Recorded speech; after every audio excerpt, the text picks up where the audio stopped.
Good morning, everyone. This is Tej Bahadur Singh, and as you know, we are discussing Labor Law Part 2, which is provided in LLB 6th year course, semester 6, LLB 5-year course, semester 6. Okay, so labour law में हमने section 5 तक discuss किया था, section 6 तक discuss कर लिया था.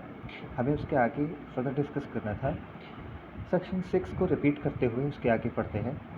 Section 6 में हमने पढ़ा था कि सेक्शन 6 बात करता है notice of claim for maternity benefit and payment thereof. मतलब ये नोटिस की बात करता है, मैटरनिटी बेनिफिट के क्लेम के नोटिस की बात करता है. नोटिस किसे देना पड़ेगा? नोटिस उसे देना होगा जिसे मैटरनिटी बेनिफिट अवेल करना है, यानी जिसे मैटरनिटी बेनिफिट चाहिए उस वुमेन एम्प्लॉई को नोटिस देना होगा. उसे अपनी कंडीशन के बारे में बताना होगा. और यहाँ पर ये बात कही गई है कि जो नोटिस देना है वुमेन एम्प्लॉई को, वो ऐसा नहीं है कि अगर उसने नोटिस नहीं दी है तो मैटरनिटी बेनिफिट अवेल या मैटरनिटी बेनिफिट पीरियड को अवेल नहीं कर सकती. ऐसा नहीं है. जबकि जो एम्प्लॉयर है उसके ऊपर ये एक ऑब्लिगेशन डाला गया है कि अगर उसके पास ऐसी कोई नोटिस आती है तो उस नोटिस को वो एम्प्लॉयर मानने के लिए बाध्य होगा. और देखिए, आप देख सकते हैं कि एक्ट में ये मैटरनिटी बेनिफिट एक्ट ही पूरा इसी चीज़ को लेकर है. तो एक कानून को मानना बाध्यता है, और कानून में ही ये लिखा हुआ है कि जो एम्प्लॉयर है he will be bound to give the maternity benefit period और maternity benefits in amount. Okay, और यही चीज़ सेक्शन 6 में कही गई है. ठीक है, कि वो इस चीज़ के लिए बाध्य होगा. इसके अलावा इसमें यह भी बताया गया है सेक्शन 6 में, आप देख सकते हैं स्क्रीन पे, कि जो नोटिस दी जाएगी वो किस स्टेज में दी जाएगी, कब देगी. वो जो वुमेन एम्प्लॉई है वो जो भी मैटरनिटी बेनिफिट से रिलेटेड या अपनी कंडीशन से रिलेटेड नोटिस देती है एम्प्लॉयर को, उस नोटिस को कब देना होगा इसमें लिखा हुआ है. आप देख सकते हैं कि उसको ऐसा जब भी मैटरनिटी बेनिफिट अवेल करना है तब उसको देना होगा. ठीक है. उसके अलावा ये इस नोटिस को, उसके अलावा उसे ये भी बताना होगा, एक नॉमिनी भी नॉमिनेट करना होगा कि अगर ये मैटरनिटी बेनिफिट या तो उसको दिया जाए या फिर उसने जिसे नॉमिनेट किया है उसे दिया जाए. ठीक है. इसके बाद अगर हम देखें तो इसमें ये चीज़ है कि जो ये चीज़ लिखी हुई है कि जो भी वुमेन एम्प्लॉई है अगर उसने नोटिस नहीं दी है, ठीक है, तो उसे प्रेगनेंसी के जस्ट तुरंत बाद नोटिस देना होगा. और नोटिस देने के बाद या जैसे ही एम्प्लॉयर को नोटिस मिलती है उसे उसके मतलब जो शुरुआत के 6 महीने हैं, मान लीजिए कोई वुमेन एम्प्लॉई है, उसे मैटरनिटी बेनिफिट लेना है, मैटरनिटी बेनिफिट पीरियड के लिए लीव लेना है, वो उसने नोटिस दी और वो एब्सेंट हो गई ऐसे. तो जो एक्सपेक्टेड डिलीवरी डेट है या जो रियल डिलीवरी डेट है, उस डिलीवरी डेट तक का जो अमाउंट होगा, जो बेनिफिट्स होंगे, वो कब दिए जाएंगे, ये इसमें दिया हुआ है. वो कब दिए जाएंगे? वो दिए जाएंगे डिलीवरी से पहले तक, यानी कि 6 वीक्स का पीरियड यहाँ पर रखा गया है. वो कि जो 6 वीक्स का अमाउंट है, जो मैटरनिटी बेनिफिट्स हैं, वो उसको दिए जाएंगे कब? उसकी डिलीवरी से पहले. और जो बाकी बचे हुए 20 वीक्स या 6 वीक्स हैं, वो कब मिलेगा? उसका अमाउंट कब मिलेगा उसे? उसकी डिलीवरी के 48 घंटे बाद. ये चीज़ भी इसमें लिखी हुई है. ठीक है. आप सेक्शन 6 को जब रीड आउट करेंगे तो ये सारी चीज़ें आपको मिलेंगी. ठीक है. सेक्शन सब क्लॉज 5 में आप ये चीज़ देख सकते हैं क्लियरली. ठीक.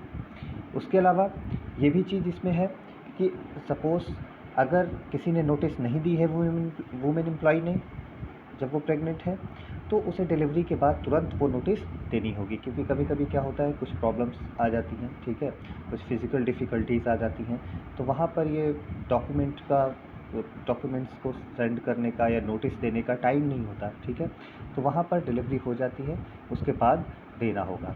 इसके अलावा मान लीजिए नोटिस नहीं दी, ठीक है, तो इसका मतलब देखिए आप सब क्लॉज 6 में क्लियरली 5 में देख सकते हैं, इसमें लिखा हुआ है कि the failure to give notice under this section shall not disentitle a woman to maternity benefit. ठीक है. इसका मतलब ये नहीं कि उसने नोटिस नहीं दी तो उसे मैटरनिटी बेनिफिट के लिए इंटाइटल नहीं होगी, वो इंटाइटल फिर भी होगी. ठीक. और ये भी बात इसमें लास्ट में लिखी हुई है कि कोई जो इससे रिलेटेड इंस्पेक्टर होगा वो या तो खुद से या फिर वुमेन एम्प्लॉय के एप्लीकेशन से ऐसे मैटरनिटी बेनिफिट को देने के लिए ऑर्डर कर सकता है, ठीक है, और ऐसे किसी भी अमाउंट को देने के लिए। तो कुल मिलाकर सेक्शन 6 टॉक्स अबाउट नोटिस, ठीक है, नॉमिनी, टाइम पीरियड, ये सारी बातें सेक्शन 6 में कही गई हैं, ठीक है। अब इसके आगे देखते हैं। Today we have to discuss from section 7। It says, section 7 says payment of maternity benefit in case of death of a woman. देखिए यहाँ पर बात ये कही गई है कि मान लीजिए जैसे हमने सेक्शन 5 सब क्लॉज 3 में पढ़ा था, ठीक है, अगर हमने जो सेक्शन 5 सब क्लॉज 3 के अगर हम सेकंड प्रोवाइजो को देखें तो उसमें सारी बातें कही गई हैं कि मान लीजिए वुमेन की डिलीवरी के टाइम पे डेथ हो जाती है या डिलीवरी के अगले दिन डेथ हो जाती है, ठीक है, ऐसी कंडीशन में जो मैटरनिटी बेनिफिट के पेमेंट का क्या सीन होगा, ये बात सेक्शन 7 में कही गई है, ठीक है। देखते हैं इसको क्या लिखा है इसमें। If a women entitled to maternity benefit or any other amount under this act dies before receiving such maternity benefit or amount, or where the employer is liable for maternity benefit under the second proviso of subsection 3 of section 5। मतलब कि मान लीजिए ये बात इसमें कही गई है कि मान लीजिए कोई वुमेन एम्प्लॉय है, वो मैटरनिटी बेनिफिट पीरियड में है, मैटरनल लीव के टाइम पर है और उसे अमाउंट मिले इससे पहले ही उसकी डेथ हो जाती है, ठीक, या फिर सेक्शन 5 सब क्लॉज 3 के सेकंड प्रोवाइजो को आप देखेंगे तो उसमें भी डिलीवरी टाइम पर डेथ या फिर डिलीवरी के बाद की डेथ, ये सब पीरियड दिया हुआ है। तो अगर उस टाइम पर उसकी डेथ हो जाती है तब पेमेंट ऑफ मैटरनिटी बेनिफिट कैसे होगा, तब क्या होगा, द एम्प्लॉयर शैल पे सच बेनिफिट, तो एम्प्लॉयर बेनिफिट पे करेगा और अमाउंट टू द पर्सन, किसको करेगा, नोटिस में क्या था, नॉमिनी का नाम भी लिखा हुआ था ना सेक्शन 6 में हम देखा था, तो किसको पेमेंट होगा, to the person nominated to the women in the notice given under section 6, ठीक है। तो वो जो मैटरनिटी अमाउंट है, मैटरनिटी बेनिफिट का अमाउंट है, वो किसे पे किया जाएगा, उस नॉमिनी को जो नोटिस देते वक्त सेक्शन 6 में जिसको नॉमिनी बनाया था उस वुमेन एम्प्लॉई ने, ठीक है।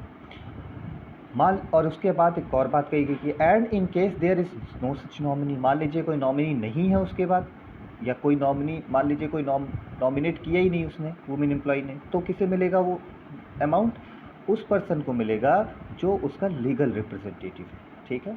तो 3 लोगों को मिल सकता है मैटरनिटी बेनिफिट, वुमेन एम्प्लॉई को, या फिर उसने किसी को नॉमिनेट किया हो, या फिर उसका कोई लीगल रिप्रेजेंटेटिव हो। अगर देखिए यहाँ पर प्रेफरेंशियल सारे ट्रीटमेंट होंगे। सबसे पहले जो मैटरनिटी बेनिफिट का राइट कौन इंटाइटल्ड होगी इसमें वुमेन एम्प्लॉय जिसे मैटरनिटी बेनिफिट मिलना है, जो मैटरनल लीव पर है।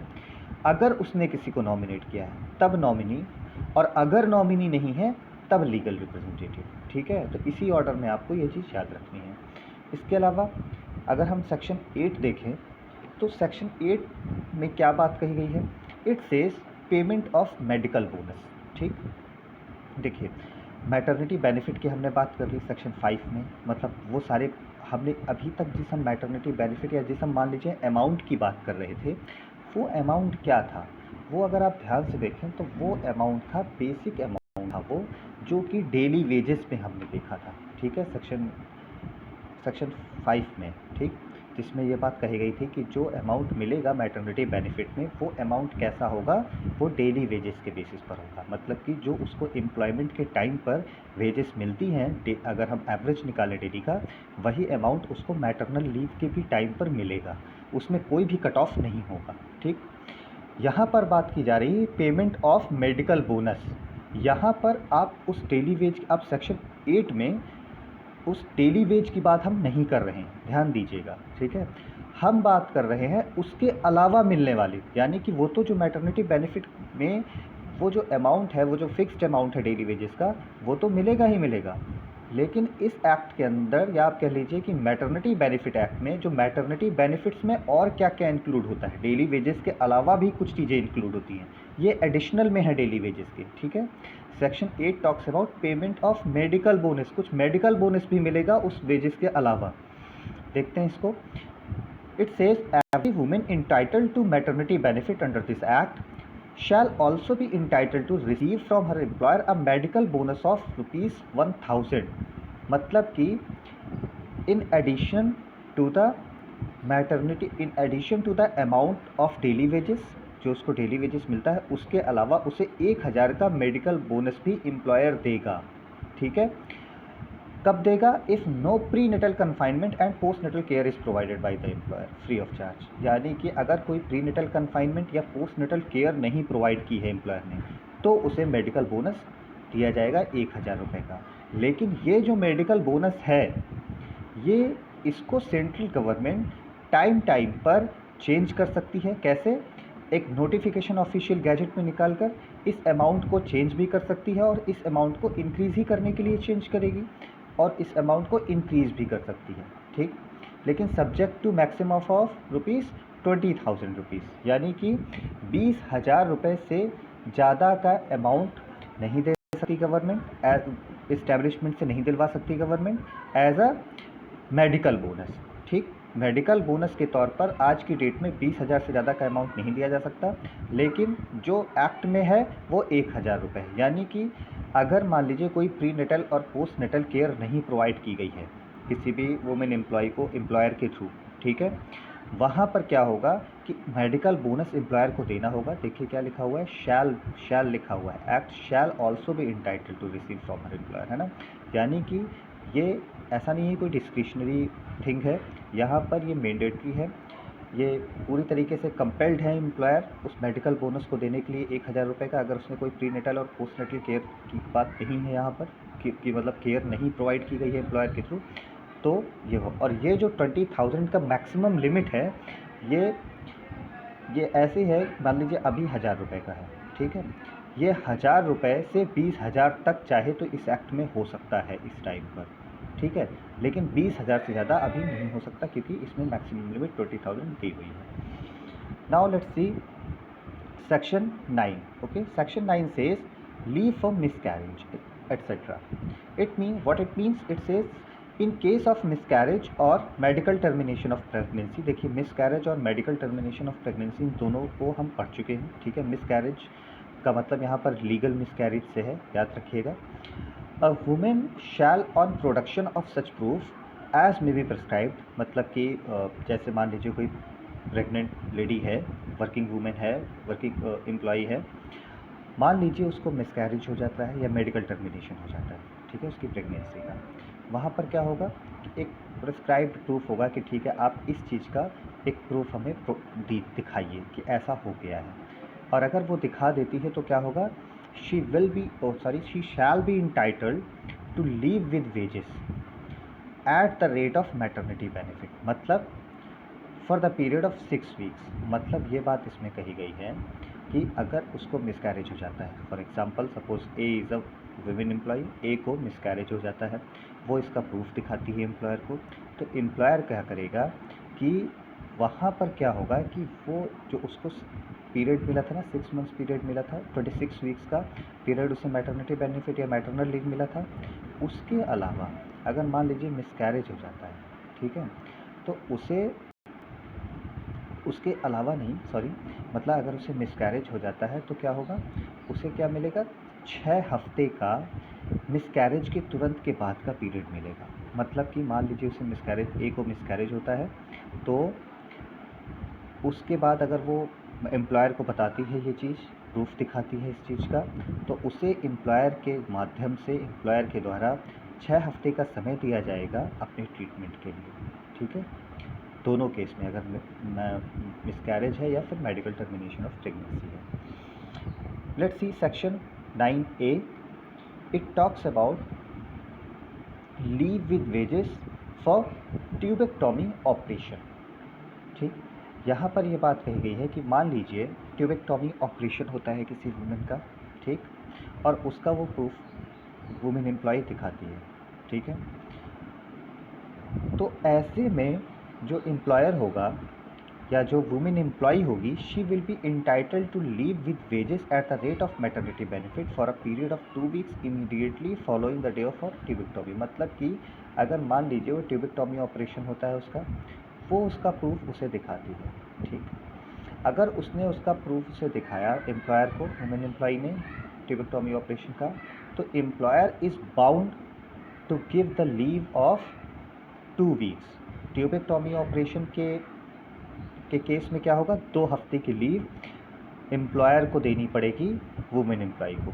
अब देखिए यहाँ पर एक चीज़ और लिखी हुई है दोनों में। अगर आप सेक्शन 9 को देखें leave of for miscarriage में, तो क्या लिखा हुआ है, be entitle to leave with wages at the rate of maternity benefit. At the wages के आगे क्या लिखा है, at the rate of maternity benefit. At the rate of maternity benefit का मतलब क्या, उसे लीव तो मिलेगी ही 6 वीक्स की वहाँ पर और 2 वीक्स की यहाँ पर, लेकिन eight the rate of maternity benefit मतलब कि वही daily wages, average daily wages के बेसिस पे मिलेगी। यहाँ पर कोई ऐसा नहीं है कि अगर कोई medical termination of pregnancy, miss carriage या फिर ट्यूबेक्टॉमी ऑपरेशन का कोई सीन है तो उसे वेज ना दी जाए, सिर्फ लीव दे दी जाए, ऐसा नहीं है यहाँ पर। उसे डेली वेजेस के बेसिस पर जैसे 26 वीक्स की वेजेस मिल रही थी, यहाँ उसे अगर मिस कैरेज और मेडिकल टर्मिनेशन ऑफ प्रेगनेंसी है तो उसे 6 वीक्स की लीव मिलेगी और सारे वेजेस वैसे ही मिलेंगे जैसे 26 वीक्स के लिए मैटरनल लीव में मिलते हैं। उसी तरह अगर ट्यूबेक्टॉमी ऑपरेशन है, ट्यूबेक्टॉमी ऑपरेशन में उसे लीव दी जाती है तो कितनी लीव मिलेगी, 2 वीक्स लीव मिलेगी, और उस 2 वीक्स लीव में उसे कितना टाइम, उसे वेजेस भी डेली वेजेस पर मिलेंगे। ठीक है, तो उसका कोई भी कह सकते कि जॉब में सैलरी में कट नहीं होगा, ठीक है, उसके वेजेस को लेकर। इसके बाद अब देखते हैं section 10। It talks about leave for illness arising out of pregnancy, delivery, pre mature birth of child, miss carriage, medical termination of pregnancy और ट्यूबेक्टॉमी ऑपरेशन। देखिए यहाँ पर क्या बात कही गई है कि प्रेगनेंसी से रिलेटेड जितनी भी फिजिकल डिफ़िकल्टीज़ आ सकती हैं, अगर हम ध्यान से देखें तो प्रेगनेंसी से रिलेटेड ये जो भी दिया हुआ है इसमें सारी बेसिक फिजिकल डिफ़िकल्टीज़ हैं जो एक क्रिएट हो सकती है वुमेन एम्प्लॉई के साथ। ठीक है, जैसे कि आप देखें लीव फॉर इलनेस, इलनेस किस वजह से, illness arising out of pregnancy, ठीक है, प्रेगनेंसी की वजह से मान लीजिए उसकी तबीयत ख़राब होती है, डिलीवरी की वजह से उसे कोई इशू होता है, फिजिकल इशू होता है, pre mature birth of child की वजह से उसे कोई फिजिकल इशू होता है, मिस कैरेज की वजह से होता है, ठीक है, या फिर मेडिकल टर्मिनेशन ऑफ प्रेगनेंसी और ट्यूबेक्टॉमी ऑपरेशन, इन सब की वजह से अगर उसे किसी भी तरीके का कोई उसे ऐसा इशू हो रहा है, कोई फिजिकल इशू हो रहा है, ठीक है, तो वहाँ पर क्या होगा, वहाँ पर उसे कितनी लीव मिलेगी, ये बात कही गई है सेक्शन 10 में। What it says, let's see. It says a women suffering from illness arising out of pregnancy, delivery, मतलब आप समझ सकते हैं इसको कि अगर कोई वुमेन सफ़र कर रही है इलनेस से, और वो इलनेस किस वजह से हो रही है, प्रेगनेंसी की वजह से, डिलीवरी की वजह से, प्रीमेच्योर बर्थ ऑफ चाइल्ड की वजह से, मिसकैरेज की वजह से, मेडिकल टर्मिनेशन ऑफ प्रेगनेंसी की वजह से और ट्यूबेक्टॉमी ऑपरेशन की वजह से, तो क्या होगा, then that woman shall on production of such proof, इस चीज़ का उसे प्रूफ देने पर, that woman shall be entitled in addition to period of absence allowed to her under section 6 और as the case may be under section 9। यानी ये इसमें ये बात कही गई है कि मान लीजिए अगर यहाँ पर उसको इलनेस होती है किसी भी इन चीज़ों की वजह से, तो जो पीरियड सेक्शन 6 और सेक्शन 9 में लीव के लिए अलाउ किया गया है उस सेक्शन के अलावा उस लीव पीरियड के अलावा उसे और भी लीव दी जाएगी। ठीक है, और वो लीव क्या है, to leave with wages at the rate of maternity benefit, मतलब वही सेम एवरेज डेली वेजेस के बेस पर for a maximum period of 1 month. मतलब कि सेक्शन 6 और सेक्शन 9 में एक लीव पीरियड की बात की गई है, ठीक है, वो तो दिया ही जाएगा उसको ऐसे केस में, लेकिन अगर सेक्शन 10 से रिलेटेड कोई इशू होता है तो उसके अलावा प्लस में उसे 1 मंथ की लीव और भी दी जा सकती है। ये बात कही गई है सेक्शन 10 में कि अगर ऐसी कोई उसे इलनेस होती है तो उसे वो जो लीव दी जाएगी जो सेक्शन 6 में दी गई है, या वो जो लीव दी जाएगी वो जो सेक्शन 9 में दी गई है, वो उनके अलावा उसे और भी लीव मिलेगी, और वो जो लीव होगी उसकी वो इसके एडिशन में होगी। ठीक है, तो यहाँ पर today we have discussed section 6, 7, we revised section 6 and we discussed section 6, 7, 8, 9, 10. Okay, we will discuss section 11 tomorrow. Actually I wanted to discuss section 11 today, but it's an important section and you need to focus on it. So we will discuss it in detail, and okay, let's discuss in the next class, that is section 11. Okay, thank you.